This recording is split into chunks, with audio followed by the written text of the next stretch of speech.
Minasan, Okarina nasai. Today I literally have no intro that I haven't already said before hundreds of times, so let's just get into it.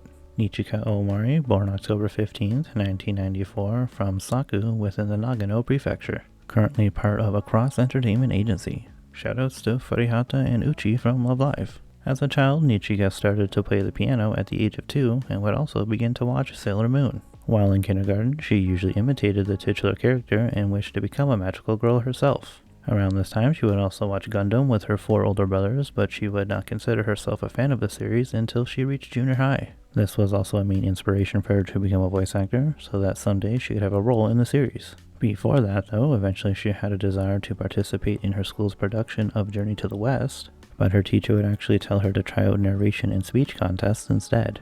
Still while in junior high, she actually traveled over to Victoria City in British Columbia, Canada for studies. It was during her time here that she decided she wanted to become a seiyuu. After returning to Japan, she enrolled in an acting school ran by the talent agency Profit. She graduated from the school in 2014 and she joined the talent agency Link Plan, which is a subsidiary of Profit. Lots of talent over there, by the way. Holy. 2014 would also mark her debut into the industry at the age of 20, having a lead role in The Invaders of the Rokujoma, voicing Yurika. And her alongside the other leads would form a unit known as Heart Invader. Also, if you're unfamiliar with this series, it's got many different types of characters, and hers is actually a magical girl, which if you remember was one of her dreams, and her very first role, aside from being a main character, is a magical girl. Big congratulations to her. She had 2 more characters though, a smaller role of Rikimaru in the Nobunaga Concerto, and Alice in Toho's unofficial doujin anime, A Summer Day's Dream. On to 2015, doubling up on her roles. First she was Koala Viper in Sky Wizards Academy, Yuri in World Break Aria, Okuni in Battle Spirit's Burning Soul, Chika in Castletown Dandelion, and then Marika in Cross Ange. In 2016, she was cooking. Kinoto in another Battle Spirits show, this one being Double Drive, Liza in 100, Chia in I've Had Enough of Being a Magical Girl, which, by the way, I'm very surprised that she even accepted a role in a show with that kind of name. Anyway, she had another lead of Noah in Pande Peace. Shame it's only a short form series. Great cast though. But then there's arguably her most important role, not to be confused with her most well-known role. We'll get there soon, but first, still in 2016, she began to voice Chiri Tsukikawa in PriPara, performing as her in live action and becoming part of the in-universe group Non-Sugar with former Wake Up Girls members Nanami and Minami. Double Namis. Sanji would be thrilled to see this. On to 2017, she left Link Plan and went freelance for a little bit, but then she joined a new agency, Crocodile. Never heard of this one before. And she had no new anime, so 2018, more short series stuff. Mokoku in The Armor Shop for Ladies and Gentlemen, also a lead of Asahi in 7 Senses of the Reunion, which is the definition of plagiarism. Holy, it is literally just Anohana. But on a more positive note, a more unique show, her most popular character Yurine in A Dropkick on My Devil, playing opposite to Aina Suzuki.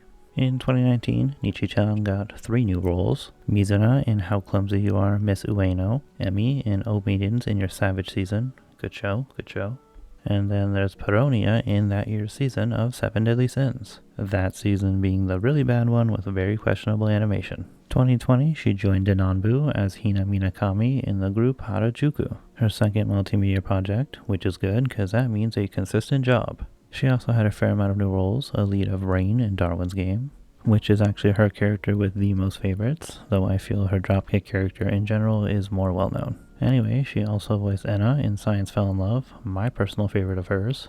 There's the little cutie Cha-Cha in Super Hentai Heroes. Yes, it's as stupid as you think it is. And lastly, new main character of Melpan in Season 3 of Kirato Prichan, her second Pretty Series character and another live performing role. Close to the end here, in 2021 she left Crocodile Agency and joined her current agency of Across Entertainment. And then her only new role was Kay in Farewell, My Dear Grammar.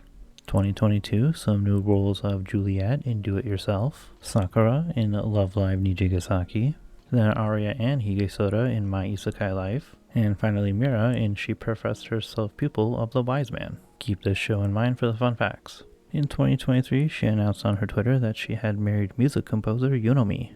Big congratulations to them. No new roles for her, just reprisal of her Joshin-chan character. So for this year of 2024, she is currently Sato in Re-Monster.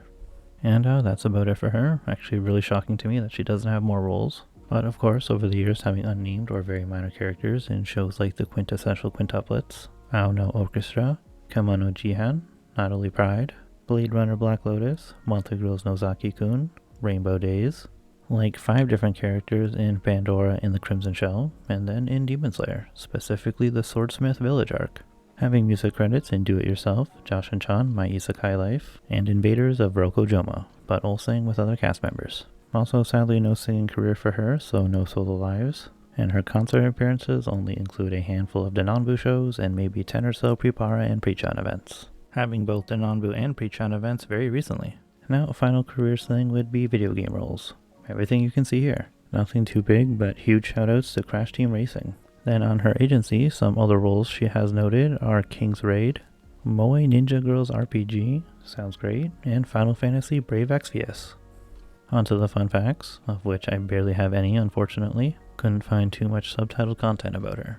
Damn shame. But of course I have the usual stuff, 152 centimeters or 5 foot even, on Twitter X, Instagram, and she does have a YouTube, which she was really active on, but over the last year or so, not so much. She has 2 cats named Fukumaru and Hanamaru, and they even have their own Instagram as well. Her hobbies include collecting cat goods, cosmetics, playing the piano, and watching Gundam.